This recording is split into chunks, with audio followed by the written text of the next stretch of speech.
प्यारे बच्चों, आज हम कक्षा 10 की विज्ञान की वर्कशीट नंबर 63 करेंगे। वर्कशीट नंबर 63 बच्चों विद्युत धारा के चुंबकीय प्रभाव से संबंधित है। चुंबकीय क्षेत्र के कारण धारावाही चालक पर लगने वाला बल। किसी धारावाही चालक पर विद्युत चुंबकीय क्षेत्र एक चुंबकीय बल आरोपित करता है।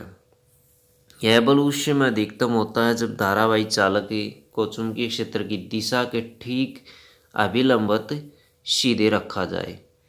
चुंबकीय बल को प्रदर्शित करने के लिए निम्नलिखित प्रयोग करते हैं। एक एल्यूमिनियम की छड़ ए बी लीजिए। ये छड़ ए बी है बच्चों, देख सकते हैं, जो ग्रे कलर की इसमें दिखाई दे रही है चित्र में। छड़ ए बी को संयोजक तारों द्वारा स्टैंड से इस प्रकार लटकाया जाता है कि वह अक्षितिज रहे। इसको तारों से बांध करके स्टैंड से लटका दिया गया है।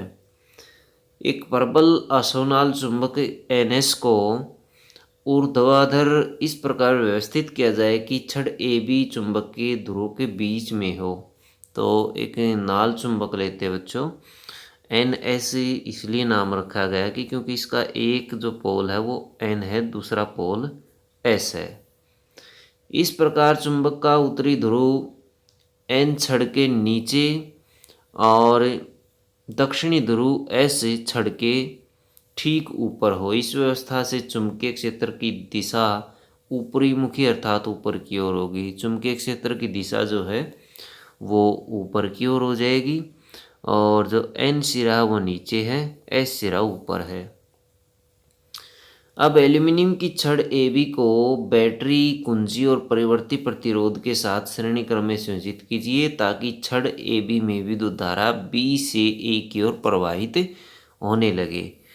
तो इसको व्यवस्थित कर दिया।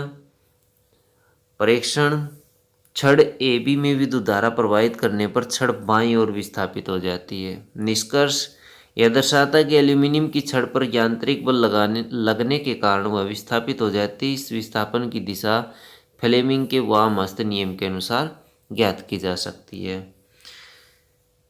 कुछ कारक बच्चों, धारा की दिशा में यदि परिवर्तन करें तो क्या प्रभाव पड़ेगा और चुंबकीय क्षेत्र की दिशा में परिवर्तन पर क्या प्रभाव पड़ेगा। बैटरी को पुनः इस प्रकार संयोजित कीजिए कि कुंजी में प्लग डालने पर एल्यूमिनियम छड़ ए बी में धारा ए से बी की ओर प्रवाहित हो। प्रेक्षण, छड़ ए बी दाईं ओर विस्थापित होती है। निष्कर्ष, चालक में धारा की दिशा उत्क्रमित करने पर चुंबकीय क्षेत्र के कारण लगने वाले बल की दिशा में भी परिवर्तन आता है अथवा वो भी उत्क्रमित हो जाती है। यह फ्लेमिंग के वामहस्त नियम के अनुसार है। विद्युत मोटर एक ऐसी युक्ति है जिसमें विद्युत ऊर्जा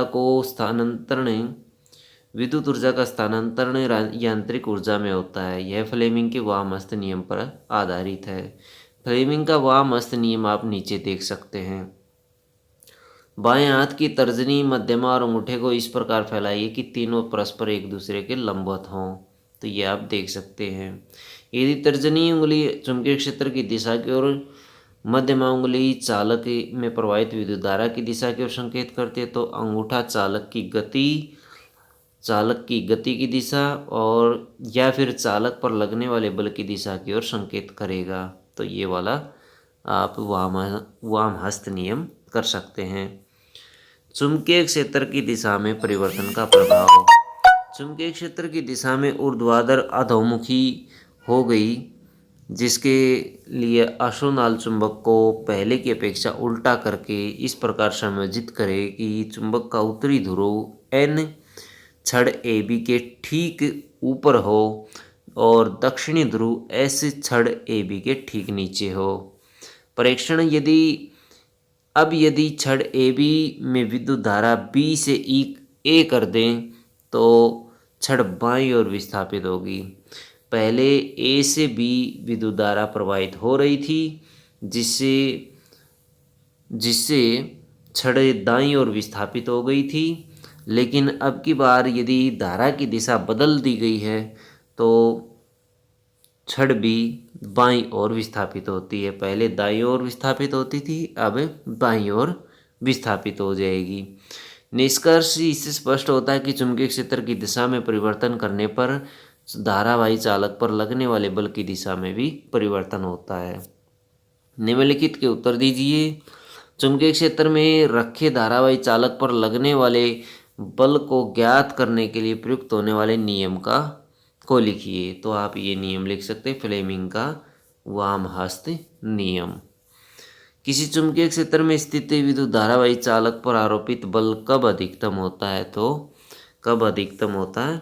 जब ऊर्ध्वाधर या अभिलंब स्थिति में किसी धारावाही चालक पर चुंबकीय क्षेत्र एक चुंबकीय बल आरोपित करता है। यह बल उस समय अधिकतम होता है जब धारावाही चालक को चुंबकीय क्षेत्र की दिशा के ठीक अभिलंबवत रखा जाए। तो इसका आंसर ये होगा।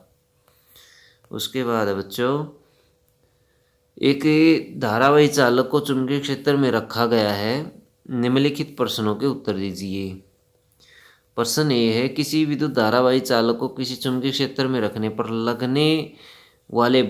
लगने वाला बल किन कारकों पर निर्भर करता है? तो किन किन कारकों पर निर्भर करता है? ये निर्भर करता है धारा की दिशा में परिवर्तन के ऊपर और चुंबकीय क्षेत्र की दिशा में परिवर्तन के ऊपर, इन दो चीज़ों के ऊपर, और बल की दिशा के ऊपर भी ये निर्भर करता है। तो ये वाले 2 पॉइंट आप इसमें लिख सकते हैं। यदि बल दाएं से बाएं लग रहा है तो लगने वाले बल की दिशा किस प्रकार परिवर्तित होगी? यदि बल जो है वो बाएं से दाएं लग रहा है तो यदि बल की दिशा उत्क्रमित हो जाए, यदि बल की दिशा उत्क्रमित हो जाए तो यहाँ देखिए, चुंबकीय क्षेत्र की दिशा में परिवर्तन करने पर धारावाही चालक पर लगने वाले बल की दिशा बदल जाती है। यदि बल की दिशा बदल जाती है तो चुंबकीय क्षेत्र की दिशा भी बदल जाती है। यदि विद्युत धारा की दिशा उत्क्रमित हो जाए, यदि विद्युत धारा की दिशा उत्क्रमित कर दे, हम ये वाला पॉइंट करेंगे। यदि इसका आंसर ये है, चालक में धारा की दिशा उत्क्रमित करने पर चुंबकीय क्षेत्र के कारण लगने वाले बल की दिशा में भी परिवर्तन होता है अथवा वो भी उत्क्रमित हो जाए।